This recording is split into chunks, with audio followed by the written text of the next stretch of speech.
The morning sun broke through the pine trees as Alan Carter called his daughter's name again. His voice echoed through the Montana forest, but no answer came back. The campsite looked just as they had left it last night. Tents zipped up, cooler closed, camping chairs arranged around the dead fire. But Lily was gone. "Lily," Grace Carter shouted, her voice cracking. She clutched her daughter's stuffed rabbit, the one the 8-year-old never slept without. "Lily, where are you?" Alan pulled out his phone. No signal. "I'm going to run to the ranger station," he said, already backing toward the trail. "Stay here in case she comes back." Grace nodded, her eyes wide with fear. She wouldn't just wander off, Alan. She knows better. Alan knew she was right.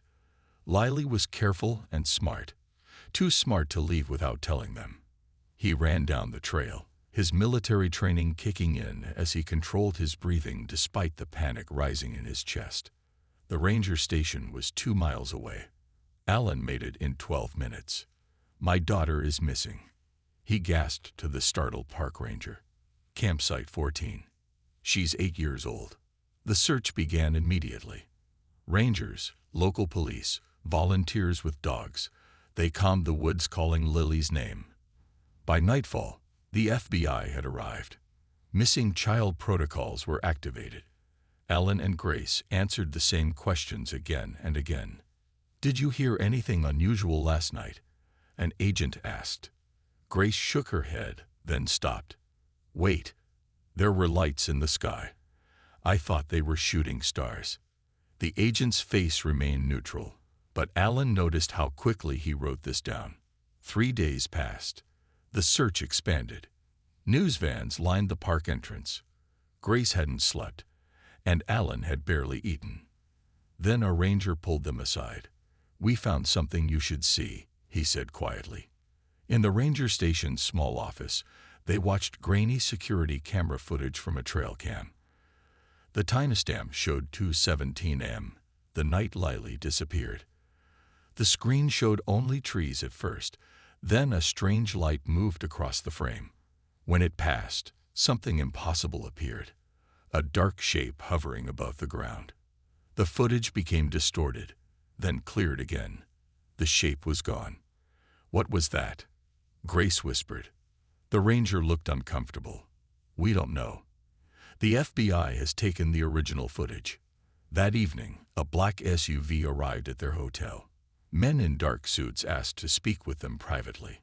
Alan noticed their government IDs but couldn't make out which agency. "Mr. and Mrs. Carter," the older man said once they were alone. "I'm Agent Powell. We believe your daughter's case may be related to a matter of national security." "What does that mean?" Alan demanded. "Where is our daughter?" "We can't discuss details, but we have reason to believe Lily's disappearance may not be conventional." Grace grabbed Alan's arm. "Are you saying someone took her?" "Who?" "We're pursuing all possibilities," Powell said carefully. But Alan saw through it.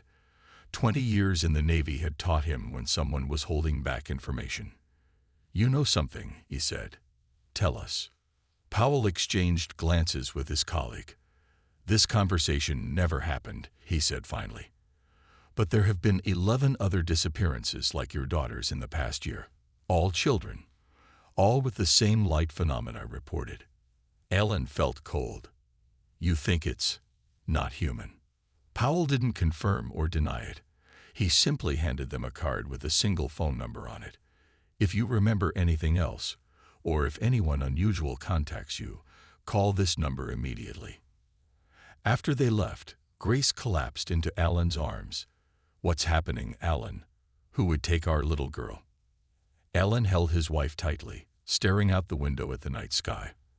"I don't know, but I'm going to find out." In his pocket, he still had his military ID. He had contacts, people who owed him favors. And Grace had clearance at her research lab. Between them, they had ways to dig for information the government wasn't sharing. "We're going to find her," he whispered into Grace's hair. "Whatever it takes." Outside, stars glittered coldly in the sky. Somewhere up there, Alan sensed, was the answer to where Lily had gone. And whoever had taken her had no idea what they had just unleashed, a father's determination and a mother's fury. The hunt for Lily Carter had just begun. 6 months passed since Lily disappeared. The official search had ended weeks ago. The case was still open but had gone cold. Alan and Grace refused to stop looking.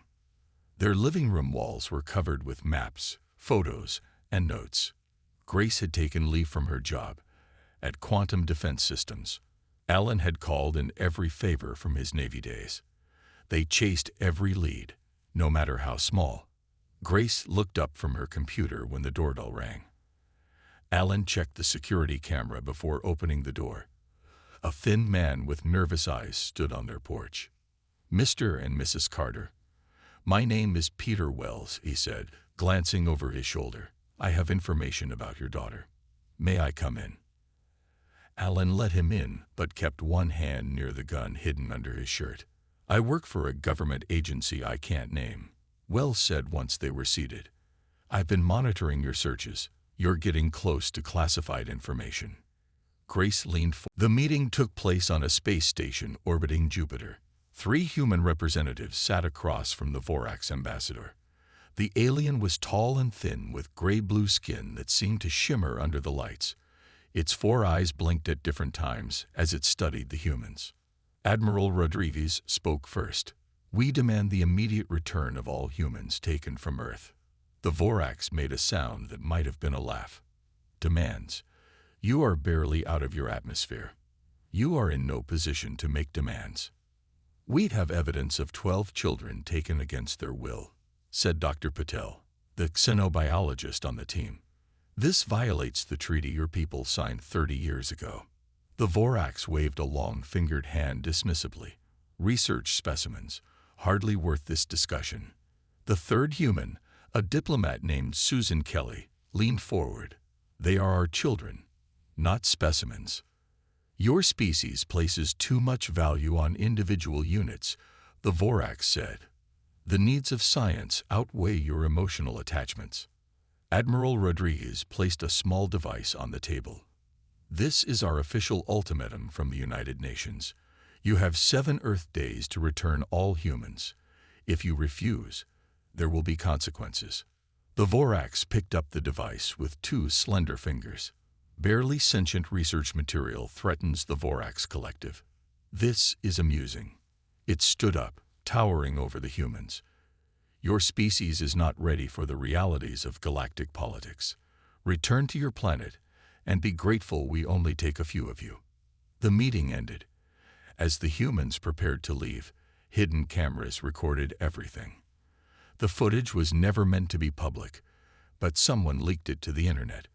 Within hours, it had spread worldwide. Alan and Grace Carter watched the video in their living room, along with billions of others. "Did you hear that?" Alan said, his hands clenched into fists. "Barely sentient research material. That's how they see our daughter."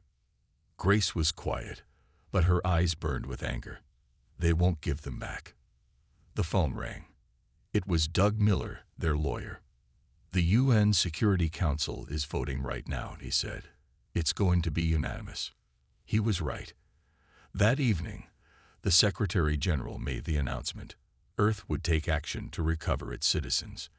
The Earth Defense Fleet was authorized to deploy. The world held its breath as details were revealed. 20 warships had been built in secret over the past 15 years. They used technology reverse-engineered from crashed alien vessels and traded knowledge. They were small by galactic standards, but armed with weapons the aliens wouldn't expect. Captain Kate Monroe received her orders at the lunar base where her ship, the EDF Vengeance, was docked. She stood before her crew of 70 men and women, the best from nations around the world. "We have trained for this mission for years," she told them. "But now it's real. We are going to bring those children home." Kate had her own reasons to volunteer. Her sister's son had been among the first taken. She kept his photo in her quarters. The next day, she was surprised when Alan Carter was brought aboard. "Mr. Carter will be joining as a tactical advisor," her executive officer explained. He knows more about the Vorax than almost anyone. Kate wasn't happy about a civilian on her ship, but orders were orders. I just want to find my daughter, Alan told her. And the other children, Kate reminded him. All of them, he agreed. On Earth, scientists made a breakthrough. Dr. Lisa Hayes, working with Grace Carter, discovered a way to track the quantum signature of human DNA across vast distances. Every human has a unique pattern, Dr. Hayes explained to military leaders. If we calibrate our sensors correctly, we can follow the trail the Vorax left when they took the children. The plan was set. In bases on the Moon, Mars, and orbital platforms, final preparations were made. Weapons were checked. Systems were tested. Crews said goodbye to loved ones. 3 days after the failed meeting, in a globally televised event, Earth's fleet launched into the darkness of space. Humanity was going to war for the first time as a united planet, and they were bringing their most powerful weapon, the love of parents for their children. The EDF Vengeance moved through space faster than any human vessel had traveled before. Captain Kate Monroe watched the stars blur on the main screen. Her crew worked silently at their stations, still adjusting to the strange feeling of faster-than-light travel. "Status report," Kate said. "All systems functioning normally," replied her first officer, Commander Joe Martinez. "The other 19 ships are maintaining formation." Alan Carter floated into the bridge. After 2 weeks in space, he still hadn't gotten used to the artificial gravity that sometimes flickered. "We've entered uncharted territory," he said, pointing to the star map. "No human has ever been this far from Earth." Kate nodded. "Araya, what's your analysis?" The ship's eye appeared as a blue hologram next to her chair. Araya, or Artificial Reactive Intelligence Assistant, had been developed using a combination of human and alien technology. "The quantum trace is growing stronger," Captain Araya said. "The children's DNA signatures lead to a star system approximately 3 days away at our current speed." Alan gripped the railing. "Lily's signal is still active." "Yes, Mr. Carter. All 12 human signatures remain detectable." Alan closed his eyes briefly in relief. It meant his daughter was still alive. Dr. Eric Patel joined them on the bridge. The exobiologist had spent years studying what little they knew about Vorax physiology. "I've been analyzing the data from our long-range scans," he said. "The system ahead has a dying star with an unusually dense asteroid belt. Perfect hiding place for a research facility." Kate turned to her communications officer. "Send this information to the other ships. I want a strategy meeting with all captains in 2 hours." In her private quarters later, Kate studied the holographic representation of the target system. Alan Carter and Dr. Patel joined her, along with Major Sam Ortiz, who led the fleet's Special Forces team. "The Vorax won't expect us," Kate said. "They think humans are too primitive to track them across this distance." "Their overconfidence is our advantage," Major Ortiz agreed. "But we still need a plan to extract the children safely." Ellen pointed to the asteroid belt. "If I were hiding something, I'd put it here. Irregular orbits, radiation from the dying star to mask energy signatures, plenty of raw materials." Dr. Patel nodded. "The Vorax prefer environments with low light and high radiation. This matches their biology." They developed a plan. Half the fleet would create a diversion while a smaller group located the facility. Major Ortiz's team would infiltrate and rescue the children. "Keep in mind," Dr. Patel warned, "the Vorax have cybernetic enhancements. They're stronger than they look, and their technology is advanced." "So is ours now," Kate replied. "And we have something they don't understand: human determination." On the 3rd day, as they approached the system, alarms blared throughout the ship. "Contact," shouted the sensor officer. 3 Vorax vessels on patrol at the edge of the system. "They'd spotted us," Commander Martinez reported. "They're moving to intercept." Kate straightened in her chair. "Battle stations. All ships. Assume formation Delta. This is not a drill." The fleet spread out into a practiced formation. Weapons systems came online. "They're hailing us." the communications officer said. The main screen lit up with the image of a Vorax commander. Its 4 eyes narrowed at the sight of humans. "This is restricted space," it said. "Turn back or be destroyed." Kate stood tall. "I am Captain Kate Monroe of the Earth Defense Fleet. We have come for our children. Return them immediately." The Vorax made a clicking sound. "Your primitive ships pose no threat. Leave now, or we will use force." "We are not leaving without our people," Kate replied firmly. The transmission cut off. The Vorax ships accelerated toward them. Kate looked around at her crew. Human faces from different countries, different backgrounds, all united in purpose. "This is what we trained for," she told them. "Humanity's first space battle. Let's show them what Earth can do." She turned to Alan. "For Lily," she said quietly. "For all of them," he answered. The order went out to all 20 ships of Earth's fleet. Engage. And with that single word, humanity entered a new era, fighting among the stars to protect their own. The first shot from a Vorax ship cut through space, narrowly missing the EDF Vengeance. Captain Kate Monroe gripped her command chair as her vessel shuddered from the near hit. "Return fire," she ordered. "Target their propulsion systems." Earth's ships moved in patterns the Vorax had never seen before. Instead of the orderly formations the aliens expected, the human vessels darted and weaved unpredictably. Kate had studied old sea battles from Earth's history, using strategies that hadn't been used in thousands of years, strategies the Vorax computers couldn't predict. "They're confused," Alan said, watching the enemy movements on the tactical display.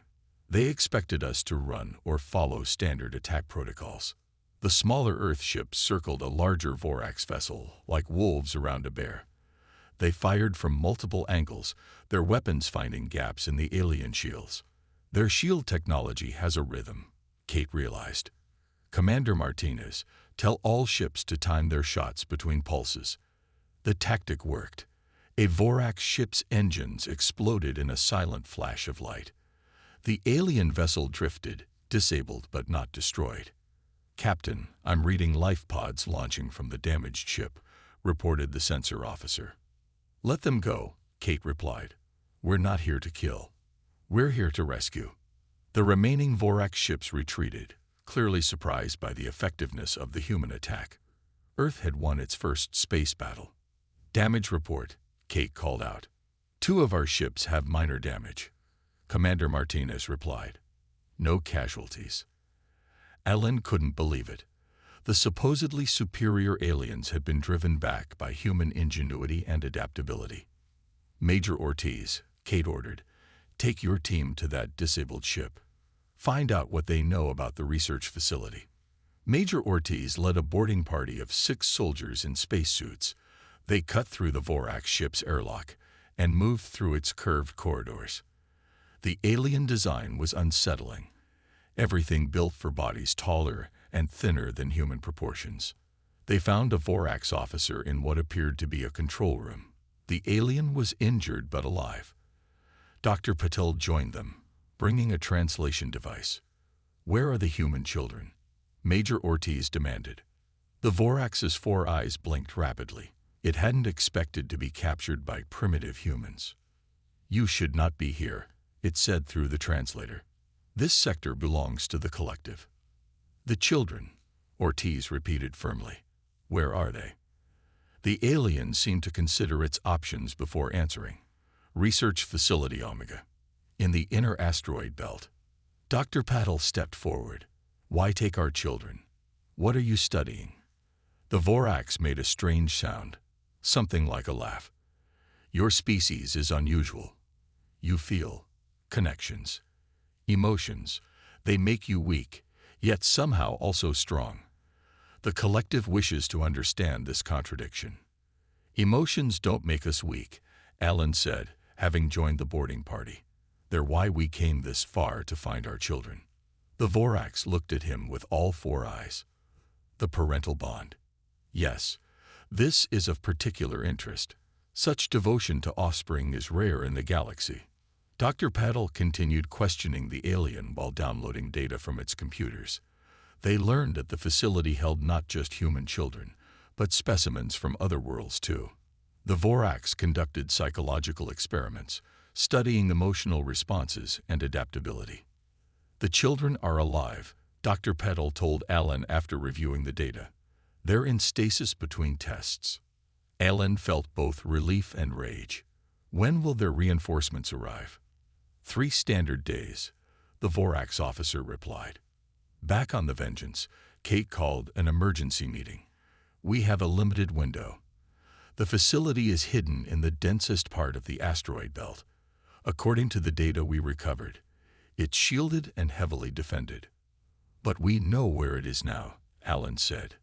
And we have the element of surprise. Kate nodded. We need a small team to infiltrate while the fleet keeps their defenses busy. Major Ortiz studied the facility schematics they had taken from the Vorax ship. My team can do this. Get us inside, and we'll find the children. Alan stepped forward. I'm going with them. Kate started to object, but Alan cut her off. My daughter is in there. I'm going. After a moment, Kate nodded. We'll create the biggest distraction they've ever seen. The plan was set. In 6 hours, they would attack the facility. Earth's first rescue mission in deep space was about to begin. And the Vorax were about to learn just how dangerous human parents could be when their children were threatened. The small shuttle glided silently between floating rocks in the asteroid belt. Inside, Alan Carter checked his weapon again. He sat with Major Ortiz and 4 Special Forces soldiers. All wore spacesuits designed for combat. 2 minutes to contact, the pilot said. Alan thought of Grace back on Earth. She had wanted to come too, but her skills were needed to guide them from the Vengeance using the quantum tracking system she had helped develop. Remember, Major Ortiz told his team, our priority is the children. Get in, find them, get out. No heroics. The facility came into view. A dark structure built into a large asteroid. It blended with the rock, nearly invisible except for small lights marking entrances. The rest of the fleet is in position, the pilot reported. Distraction begins in 30 seconds. On the other side of the asteroid belt, the Earth fleet launched a full attack on a Vorax supply station. Explosions lit up space. All Vorax attention turned toward the threat. The shuttle landed in a maintenance bay that Dr. Patel had identified from the stolen data. The team exited quickly, weapons ready. Major Ortiz used a device to bypass the airlock security. We're in, he whispered into his comm. Grace's voice came through Alan's earpiece. I'm tracking you. The children's signatures are strongest 2 levels down. Sending the path to your suits now. They moved through dim corridors designed for taller beings. The air was breathable, but had a strange smell. They encountered no Vorax. The distraction had worked. Most of the facility staff responded to the attack, Grace reported. But stay alert. Security systems are still active. They reached a junction where the corridor split in 3 directions. Alan's suit displayed an arrow pointing left. They followed it to a large door with alien symbols. This is it, Major Ortiz said. He placed charges on the door lock. The explosion was small but effective. The door slid open, revealing a large laboratory. The team moved inside, weapons raised. What they saw made Alan's heart stop. Clear tubes lined the walls. Inside each was a child floating in bluish liquid. Tubes and wires connected to their small bodies. Alan frantically searched for Lily. There, he spotted her in a tube near the center. Her eyes were closed. She looked peaceful, as if sleeping. Life signs are stable in all subjects, reported one of the soldiers, scanning the tubes. They appear to be in some kind of stasis. Major Ortiz examined the control panel. Dr. Patel, we need instructions on how to safely remove them. Dr. Patel's voice came through their comms. I'm analyzing the system now. The process must be done carefully or it could harm them. While they waited, Alan noticed other tubes containing non-human children. Beings from other worlds, all young, all taken by the Vorax for their experiments. Ellen. Grace's voice sounded urgent in his ear. Lily's readings just change. I think she's waking up. Ellen moved to his daughter's tube. Her eyes were open, looking directly at him. Even through the liquid and glass, he could see recognition in her face. She knows me, he whispered. Grace, she recognizes me. I have the extraction sequence, Dr. Patil announced. Sending it now. Major Ortiz followed the instructions. The liquid began draining from the tubes. One by one, the children were released from their suspended animation. As the glass lifted from Lily's tube, Alan rushed forward. He gently removed the monitoring devices from her skin and wrapped her in a thermal blanket. Daddy? Her voice was weak but clear. I'm here, sweetheart, Alan said, fighting back tears. I found you. They did things, she whispered.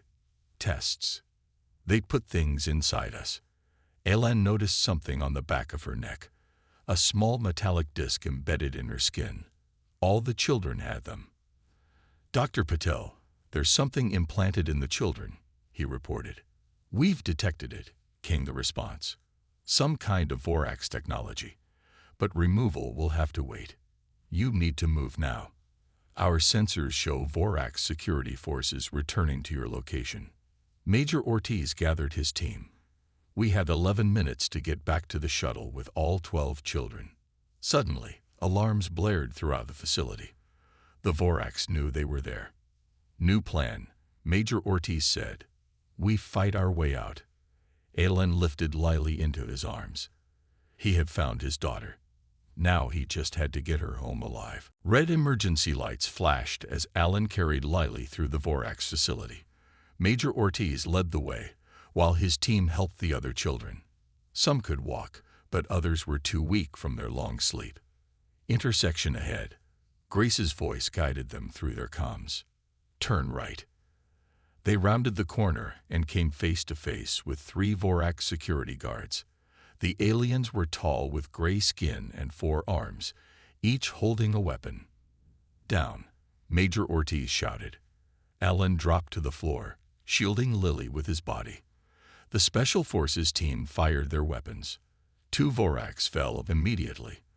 The third ducked behind a door. Keep moving, Major Ortiz ordered. 4 minutes to extraction point. Alan lifted Lily again. Stay with me, sweetheart, he whispered. She clung to his neck, her small body trembling. More Vorax approaching from the lower level. Grace warned. At least 6. We need another route, Major Ortiz said. Alan remembered something from the facility schematics. The specimen transport system. It connects to all parts of the facility, including the docking bays. Where's the nearest access point? Major Ortiz asked. Grace guided them to a large circular door. It opened to reveal a wide tube with a conveyor system designed to move containers. This should lead directly to the maintenance bay where our shuttle is docked, Alan said. Everyone in, Major Ortiz ordered. Children first. They helped the children onto the conveyor. One of the soldiers found the control panel and activated it. The system hummed to life, carrying them through the tube. Captain Monroe, we're on our way to extraction, Major Ortiz reported. But we have a problem. The children have been implanted with Vorax tech. Understood, Kate replied from the Vengeance. We have more issues. Vorax reinforcements just arrived in system. 3 battleships. Ellen held Lily close as they moved through the tube. What about the fleet? Engaging now, Kate said. But we're outnumbered. You need to hurry. In space around the asteroid belt, Earth's ships moved to defend against the Vorax battleships. Captain Monroe organized them into small, fast-moving groups that confused the larger alien ships. This is Captain Monroe to all ships, Kate broadcast. Rescue team is en route to extraction with all children. We need to hold the Vorax off until they're clear. The Earth ships fought bravely, but they were taking damage. One small vessel, the EDF Horizon, was hit badly. Captain, the Horizon is reporting critical system failure, Commander Martinez said. They can't hold much longer. Kate made a difficult decision. Tell the Horizon to plot a collision course with the lead Vorax battleship. Full speed. The damaged Earth ship turned and accelerated toward the largest enemy vessel. The Vorax tried to evade, but the human pilot was determined. The Horizon crashed into the battleship's main drive section, causing a massive explosion that disabled the alien vessel. Meanwhile, the rescue team reached the maintenance bay. Their shuttle waited, engines ready. "Everyone aboard, quickly," Major Ortiz ordered. As the last child was loaded, Vorax guards burst into the bay, firing their weapons. 2 soldiers were hit. Major Ortiz returned fire, covering Alan as he carried Lily onto the shuttle. "Go, go," Major Ortiz shouted to the pilot. The shuttle lifted off as Major Ortiz jumped aboard, the ramp closing behind him. They blasted out of the bay into open space, heading toward the Earth fleet. "Captain, we have the children," Major Ortiz reported, requesting immediate rendezvous and retreat. "Negative," Kate replied. "Vorax have blockaded our exit route, and we've just detected a transport approaching your position." The shuttle pilot saw it on the sensors. "It's big, and it's gaining on us." Ellen looked at the 12 children huddled together in the shuttle. They had come so far. They couldn't fail now. "Wait," Grace's voice came through suddenly. "I'm detecting something from the research facility's computers. They're downloading files to a secure server. It's their research data, including everything they learned from the children." "Can you access it?" Kate asked. "Already done," Grace replied. "I've redirected the download to our systems. We now have their entire database." Alen realized what this meant. That's why they implanted the children. The devices must transmit data back to their computers, which means we now have access to information about every alien species the Vorax have studied, Grace said, including the Vorax themselves. Kate's voice was firm. "We have what we came for, the children and the data. All ships, prepare for emergency jump. We're going home." 2 months after the rescue mission, Alan and Grace Carter sat in a United Nations meeting hall. Lily was at home with her grandparents. She was still recovering, still having nightmares, but she was safe on Earth. The hall was packed with world leaders, military officials, and families of the rescued children. On a large screen, images from space showed Earth's fleet returning to lunar orbit. "The Earth Defense Fleet has returned with 16 of our 20 ships," announced Admiral Rodriguez. "We lost 4 brave crews, but they did not die in vain. All 12 children have been safely returned." The crowd erupted in applause and tears. Parents hugged each other, overwhelmed with relief and gratitude. The Secretary General stepped forward. "Today, we welcome both our children and our heroes home. But we also face a new reality. Earth is now known to the wider galaxy as a force to be reckoned with." As if on cue, the doors at the back of the hall opened. Captain Kate Monroe walked in, followed by her senior officers. The crowd rose to their feet in a standing ovation. Kate took the podium, still wearing her space-worn uniform. "We went to bring our children home. We accomplished that mission, but we brought back something else too: knowledge." She explained how Grace had captured the Vorax research database. "We now understand more about alien civilizations than ever before. We know their strengths and their weaknesses." The celebration was interrupted when an aide rushed to the Secretary General with an urgent message. He read it and looked up with concern. "A Vorax diplomatic vessel has entered Earth orbit. They are demanding to address the United Nations." The mood in the room shifted instantly from joy to tension. Guards moved to secure the doors. "Let them come," Admiral Rodriguez said firmly. "We are ready this time." An hour later, 3 Vorax representatives entered the hall. They towered over the humans, their 4 eyes scanning the crowd with cold calculation. The lead alien stepped forward. "The Vorax Collective demands compensation for the attack on our research facility and the theft of our specimens," it announced through a translator. "Return the subjects and data immediately or face severe consequences." The Secretary General remained calm. "Those specimens are our children. They are home where they belong. You have violated galactic protocols, the Vorax insisted. The collective will not tolerate such behavior from a primitive species. Grace Carter stood up from her seat. We have sent your protocols to 2 other civilizations you've been in contact with, the Naran Alliance and the Tellurite Confederation. The Vorax representative's posture changed slightly, the alien equivalent of surprise. Alan joined his wife, along with evidence that you've been violating treaties with them too, taking their children for your experiments. On the large screen, images appeared showing Vorax laboratories with children from different alien species. The data Grace had stolen laid bare the Vorax's crimes against multiple civilizations. The Naran and Tellurites have already responded, Admiral Rodriguez added. They're quite interested in forming new alliances with Earth. The lead Vorax made a high-pitched sound that the translator didn't catch, possibly anger or alarm. The Secretary General stepped forward.